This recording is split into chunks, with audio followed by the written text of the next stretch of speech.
Hey friends, if you wish to download the Dell Support Assist software for Windows, then please watch this video.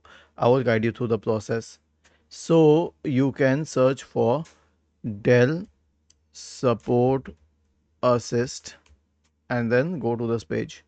Then go to Support Assist page for on Dell, and you'll find the options for business PCs and home PCs. Now I'll show you for home PCs because I have a home PC. The process is similar for business PCs.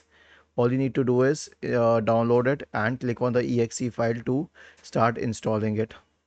Okay, now you need a Dell system to install it. Obviously I don't have a Dell system, so it will say the application is only for Dell or Alienware PCs, but if you have a Dell system then it will work on it. Was this helpful? If yes, then please subscribe to the channel. If not, then let us know in the comment section of the video on how we could help you further. Thank you for watching this video and have a nice day.